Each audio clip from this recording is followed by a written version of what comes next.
आणि मी धन्यवाद देतो ॲग्रिव्हिजनचे ऑर्गनायझर्स यांना की त्यांनी मला बोलवलं आणि शेतकऱ्यांना काही संबोधन करण्याची संधी मला दिली.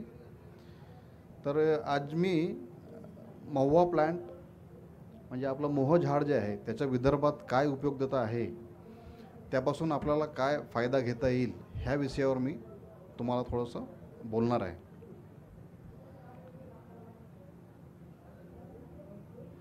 तर जसे की आपल्याला विदर्भाची, आपण शेतकरी विदर्भातील आहे, आपल्याला माहीत आहे विदर्भामध्ये जवळपास 19,765 स्क्वेअर मीटरचा वन विभाग किंवा जंगल विभाग पसरलेला आहे आणि त्यामध्ये मव्याची भरपूर झाडे आपल्याला बघायला मिळतील. म्हणजे जर तुम्ही 100 झाडे मोजली तर त्यामध्ये तुम्हाला 8 ते 9 झाडे म्हणजे जवळपास 10% झाडं महुआची सापडतील.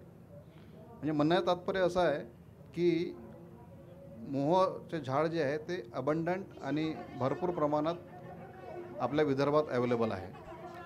आणि जर आपण उत्पादनाचा सर्वे, मी आता हा 2 वर्षाआधीचा सर्वे आहे, तर विदर्भात प्रत्येक वर्षी जवळपास 150 मेट्रिक टन हे मोह जे आपण पाहत आहे स्क्रीनवर, हे कलेक्शन याचं होत राहते. म्हणजे छोटे छोटे शेतकरी, समाजातील लोक, काही ट्रायबल लोक हे याचं कलेक्शन करतात, जंगलात जातात, कलेक्शन करतात. कोणी 1 किलो, कोणी 5 किलो, कोणी 10 किलो, कोणी 20 किलो, भरपूर. आणि ते मग एखादा मोठा व्यापारी येतो, तो घरोघरी फिरतो, हे सगळं कलेक्ट करतो आणि मग पुढे तो ट्रान्सफर करतो. त्याचप्रमाणे टोळ जे आहे, ह्याच मव्याचं जे फ्रूट असते त्याचं बी, टोळ पिकल्यानंतर, फ्रूट पिकल्यानंतर त्याचं जे बी आहे, हे बीपासून त्याला आपण टोळ म्हणतो, याचंसुद्धा कलेक्शन लोक करतात आणि हे सुद्धा विकले जाते. तर याचंही कलेक्शन जर तुम्ही पाहाल महाराष्ट्रामध्ये, आपला विदर्भ रिजनमध्ये, तर जवळपास 40 मेट्रिक टन हा प्रत्येक वर्षी टोळसुद्धा कलेक्ट करण्यात येतो. तर हे जे कलेक्शन असते यांचं, यासाठी आपल्या महाराष्ट्र शासनाने कलेक्शन सेंटर्स, शासकीय कलेक्शन सेंटर्स या ठिकाणी स्थापन केलेले आहेत. त्यामध्ये काही NGO आणि हे जे जॉईंट फॉरेस्ट मॅनेजमेंट कमिटी आहेत यांच्या संयुक्त मानाने त्यांनी एक कलेक्शन सेंटर्स आहेत आणि जे शासनाची निर्धारित जे रेट्स आहेत त्या रेट्समध्ये यांना ते घेतले जातात ह्या कलेक्शन सेंटर्सवर. तर महाराष्ट्रामध्ये आपल्या विदर्भात भरपूर आहेत. साकोलीमध्ये एक आहे, कापगते साहेबाचे एक कलेक्शन सेंटर आहे. तर असे हे आहेत. आणि हे जे मोहाचं जे फळ आणि हे जे फ्रूट आहे किंवा मोहाचे जे हे मोह आहेत, हे आधी नव्हतं. आपल्या जे गव्हर्नमेंट ऑफ हे जे आहे, मिनिस्ट्री ऑफ ट्रायबल अफेअर्स, यामध्ये ह्या लिस्टिंगमध्ये, MSPच्या लिस्टिंगमध्ये हे नव्हते, पण 2013मध्ये त्यांनी इंट्रोड्यूस केले आणि त्यामध्ये हे मोह आणि हे टोळसुद्धा लिस्टमध्ये आले.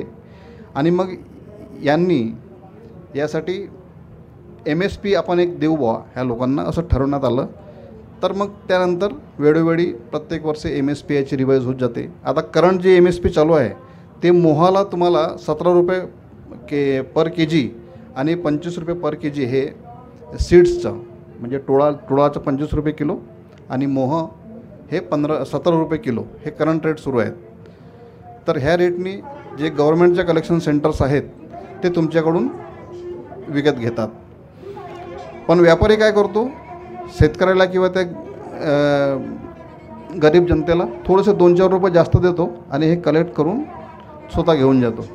आणि त्यानंतर हे सगळा जो कलेक्शन असतो, हा सगळा कलेक्शन मेट्रोजमध्ये, सिट्यांमध्ये, मोठमोठ्या सिट्यांमध्ये जातो. नागपूर, मुंबई, इकडे तिकडे म्हणजे बँगलोर या ठिकाणी जातो.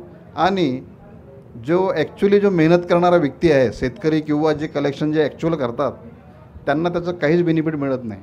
17 रुपये किलो आणि 25 रुपये किलो हे काही म्हणजे ते त्यांचं काही हे नाही आहे, म्हणजे खूपच कमी त्यांना हे होते.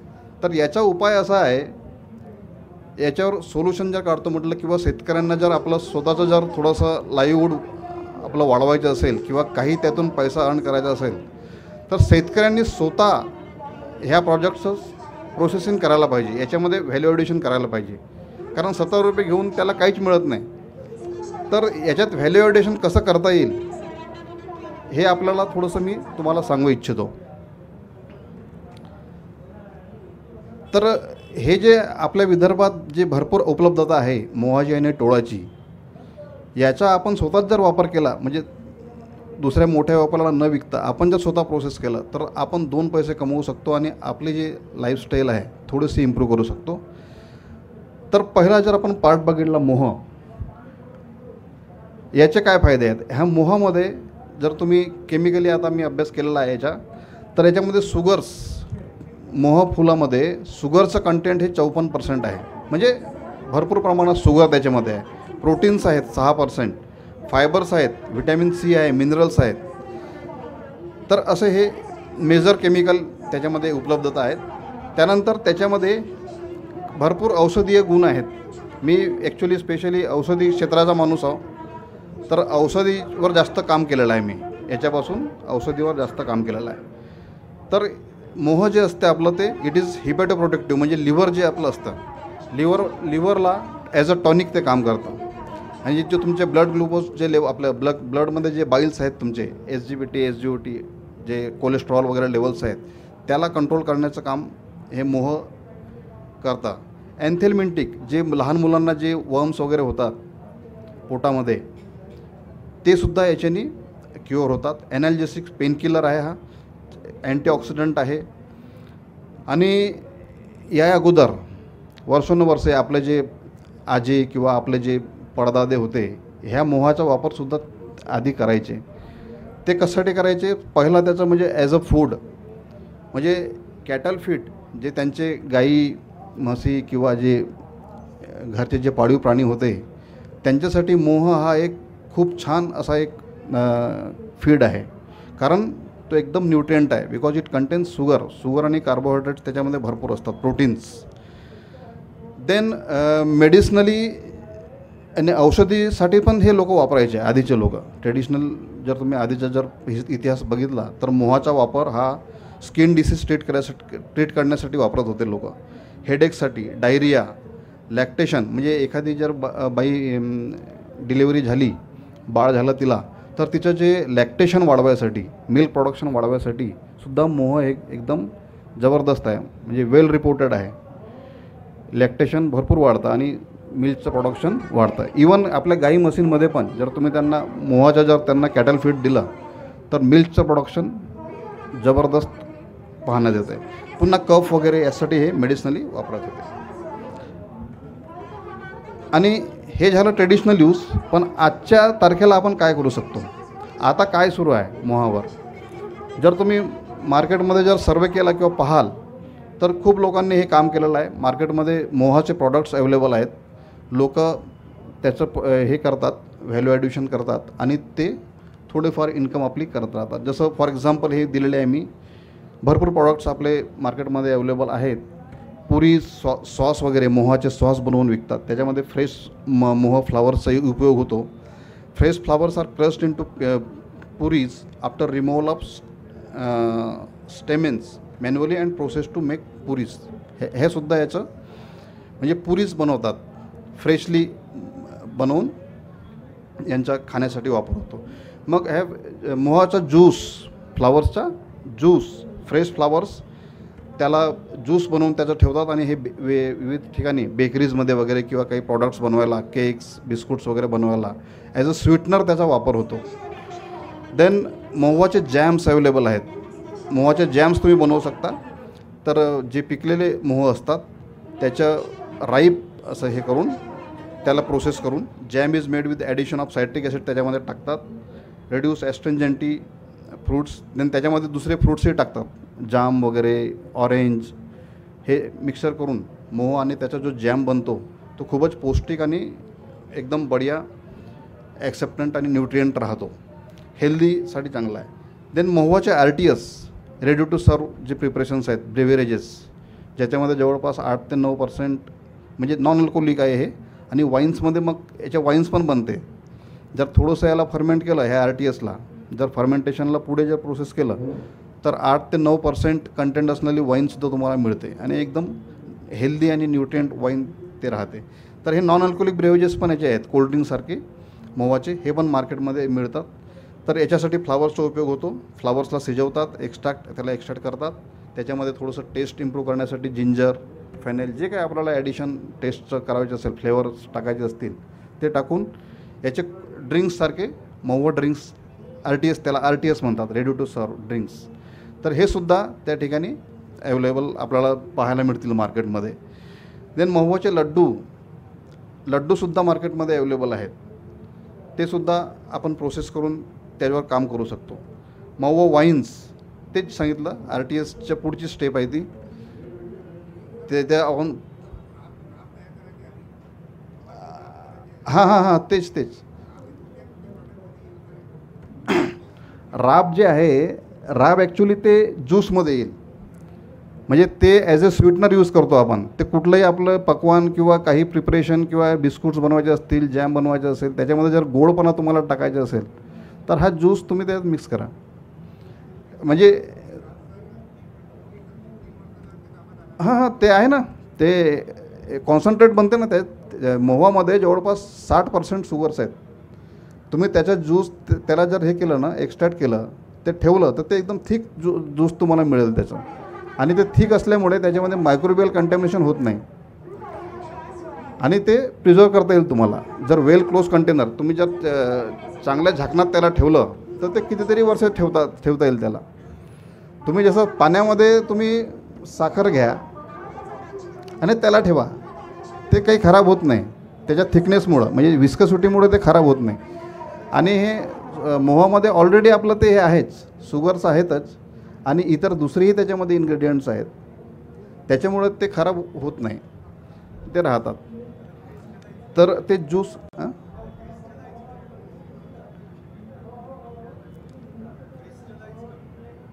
हां नाही, क्रिस्टलाइज मग कशाला करायचं क्रिस्टलाइज आपण.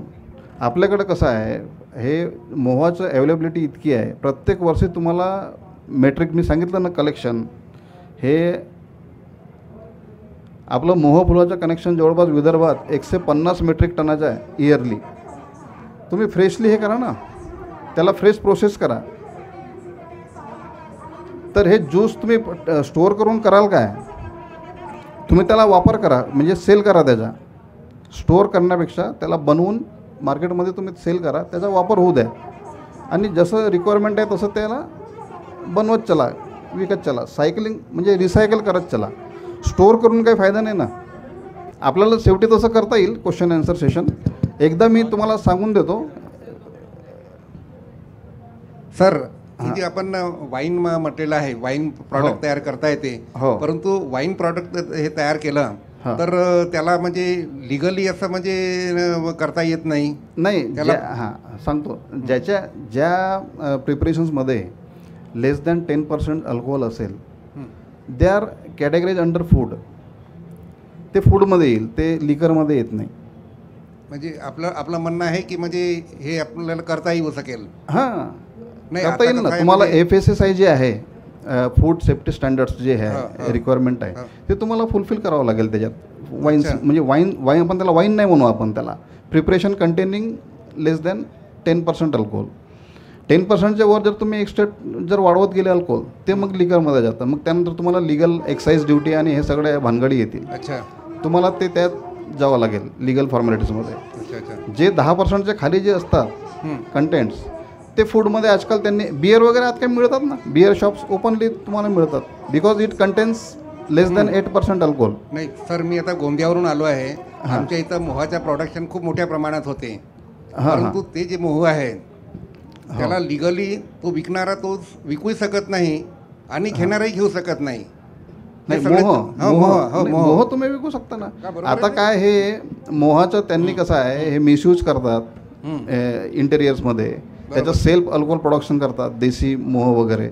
त्यामुळं त्याच्यावर थोडंसं वॉच आहे. कारण मोह हे फ्लावर आहे,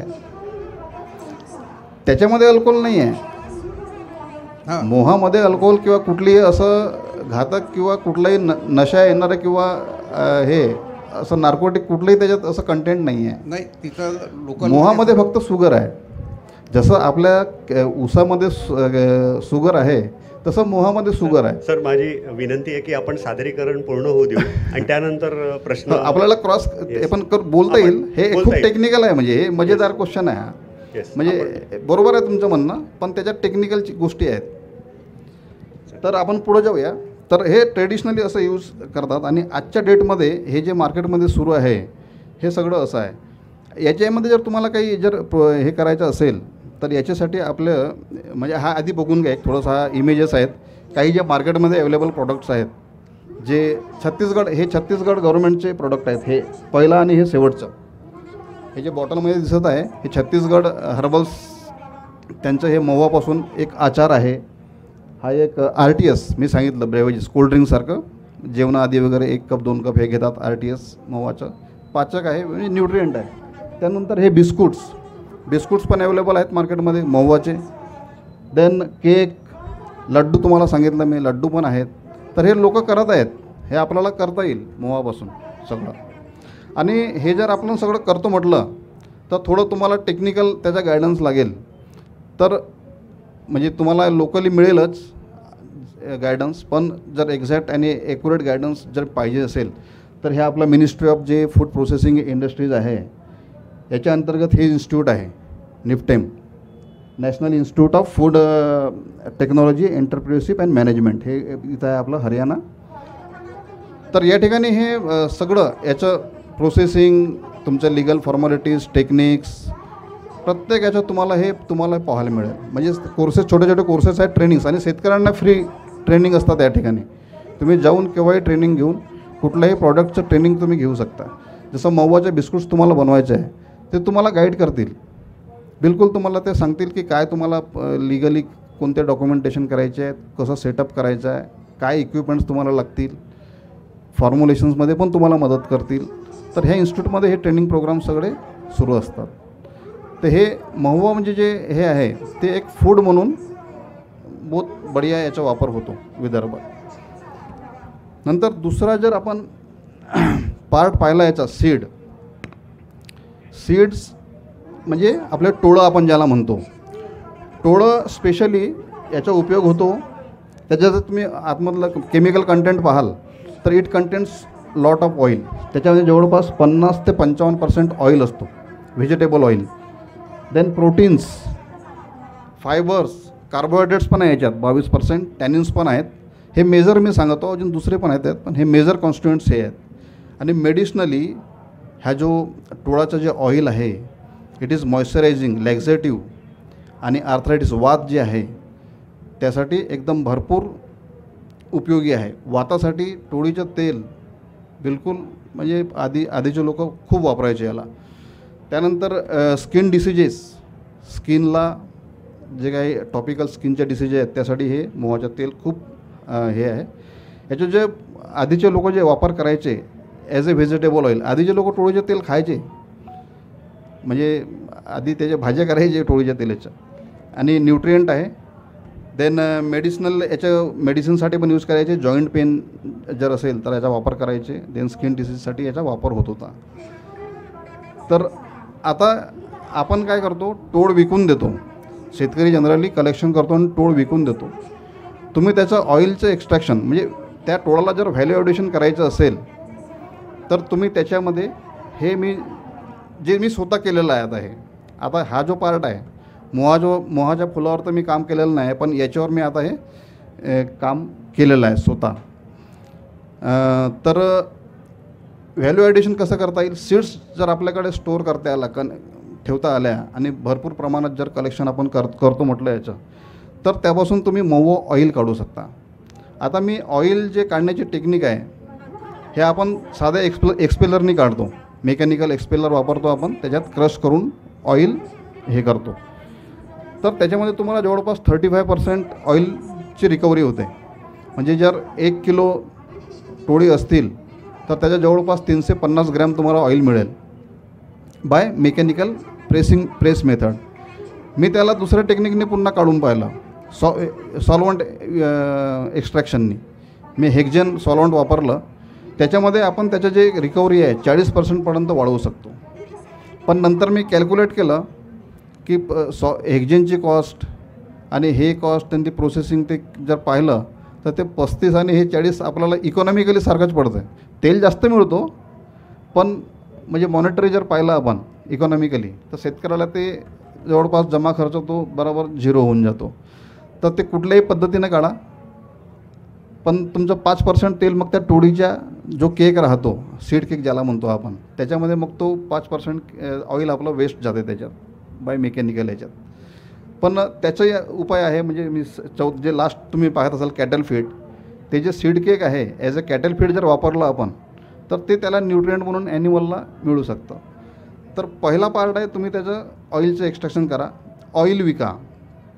ऑइल तुम्ही डायरेक्ट सेल करू शकता किंवा फर्दर मग त्याच्यात ऑइलवरही तुम्ही पुन्हा व्हॅल्यू ॲडिशन करू शकता.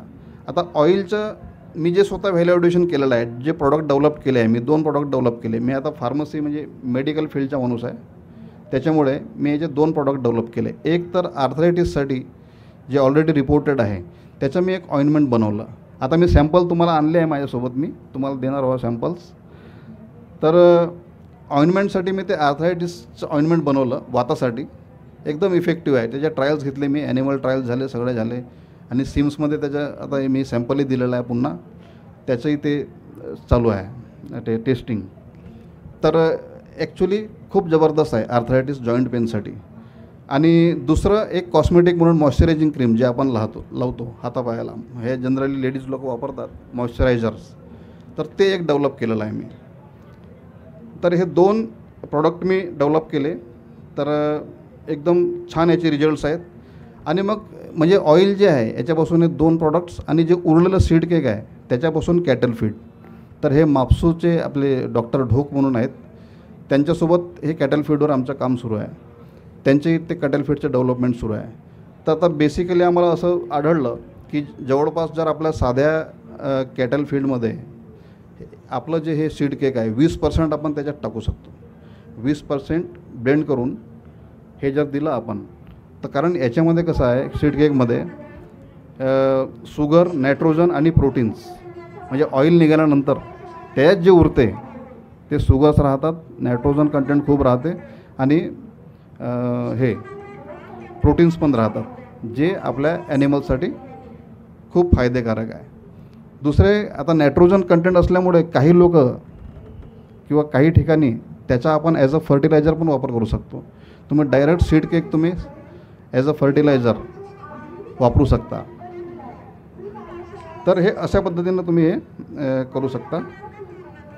तर यासाठी हे जे काम होतं माझं, याच्यासाठी मला Rajiv Gandhi science and technology commission RGSTC government of Maharashtra यांनी 34 लाख रुपये मला दिले होते.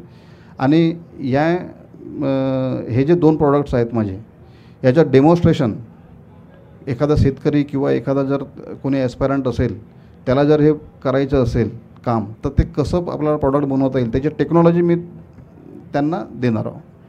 म्हणजे फॉर्म्युलेशन, प्रोसेसिंग, मी इक्विपमेंट, आता डेमॉन्स्ट्रेशन सेटअप सुरू आहे माझ्या तिथे. अवनारा कॉलेज ऑफ हे जे ॲड्रेस दिला आहे खाली, अवनारा कॉलेज ऑफ फार्मसी वरठी, या ठिकाणी सेटअप सुरू आहे प्रोसेसिंगचं. म्हणजे एखादा शेतकरी आला आणि त्यानं जर पाहिलं आणि त्याला जर मी 4 दिवस ट्रेनिंग दिली आपण, तर तो आपलं स्वतःचं युनिट, स्मॉल स्केल युनिट चालू करू शकतो. आणि हे 2 प्रॉडक्ट ॲटलिस्ट मी त्याला बनवायची गॅरंटी देऊ शकतो. म्हणजे तो बनवेलच बिलकुल, कारण मी जे टेक्निक डेव्हलप केलं एकदम सिम्पल, कमीत कमी इक्विपमेंट्सचा वापर करून आणि मिनिमम लेबर, मिनिमम ह्या सगळ्या गोष्टी लक्ष, म्हणजे एक शेतकऱ्याची स्थिती, किंवा आता मी शेतकऱ्याचा मुलगा आहे म्हणून मला माहीत आहे की खेडेगावात किंवा आपल्या ग्रामीण भागात काय प्रॉब्लेम्स असतात, ते सगळे प्रॉब्लेम्स लक्षात ठेवून मी त्या मेथड्स आणि टेक्निक्स डेव्हलप केल्या, जेणेकरून शेतकरी आरामात ते प्रॉडक्ट बनवू शकेल. तर यासाठी आपल्याला महाराष्ट्र गव्हर्नमेंटने फंडिंग केली होती, आणि डेमॉन्स्ट्रेशन सेंटरचं आपलं काम सुरू आहे इन्स्टिट्यूटमध्ये.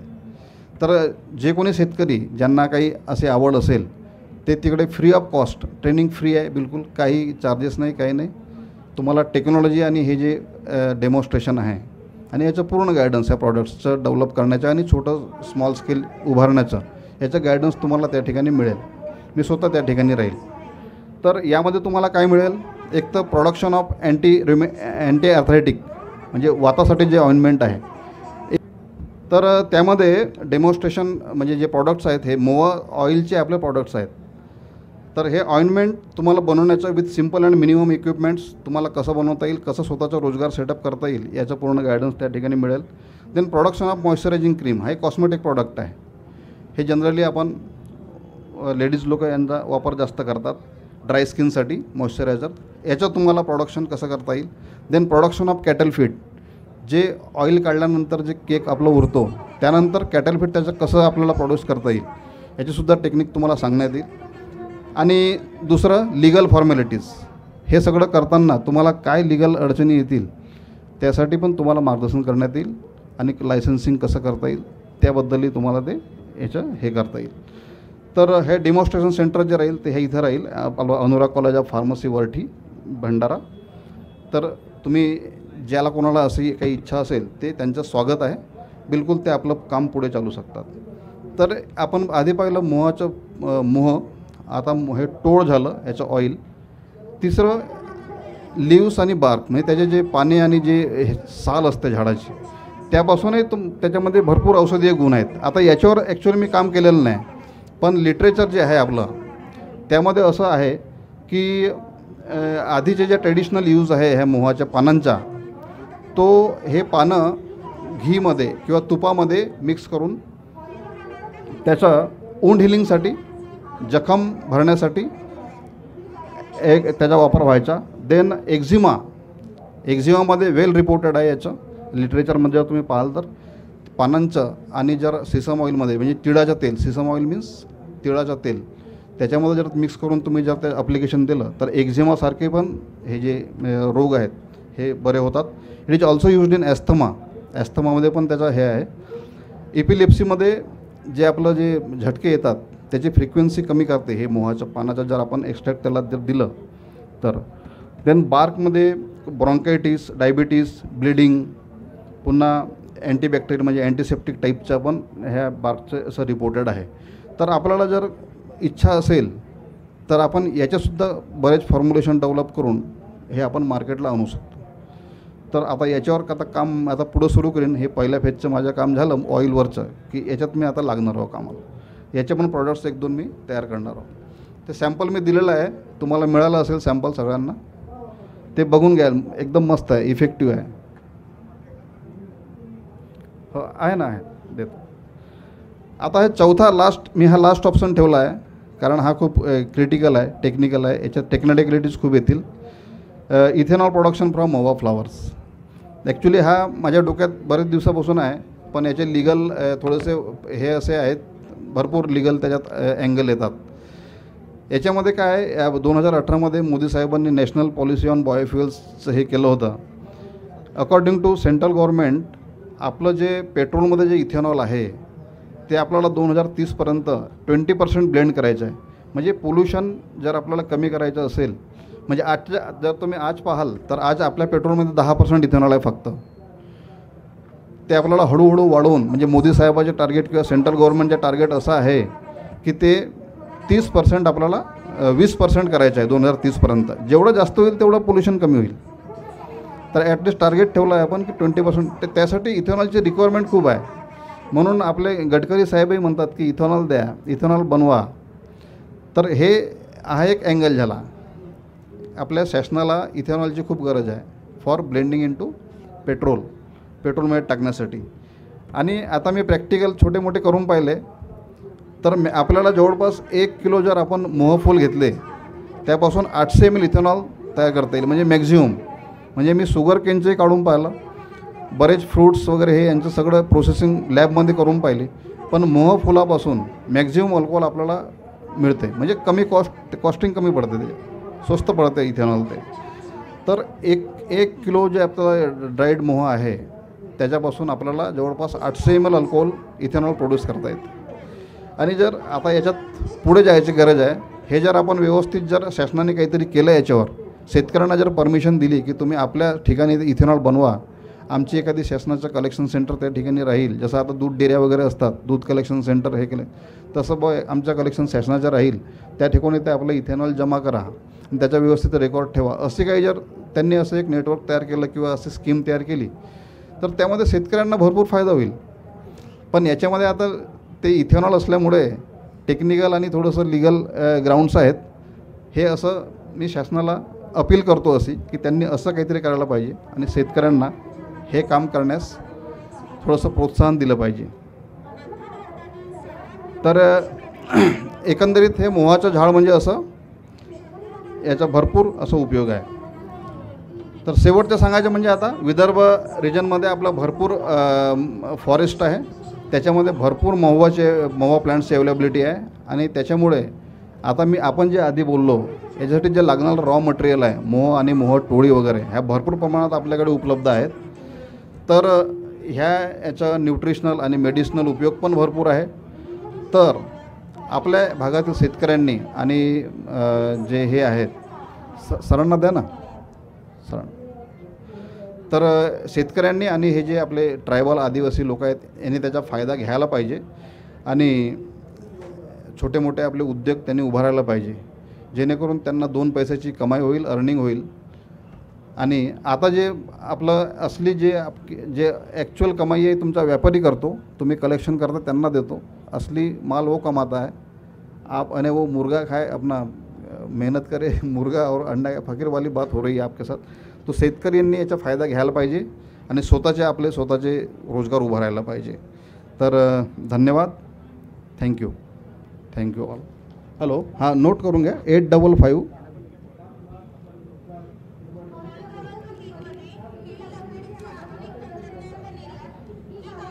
1042.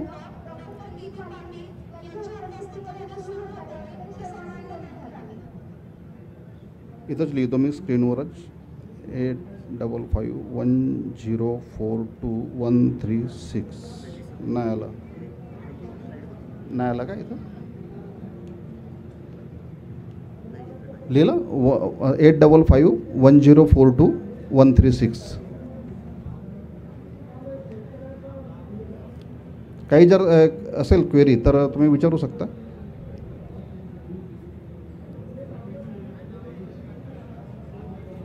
माईक देऊन द्या ना तिकडे.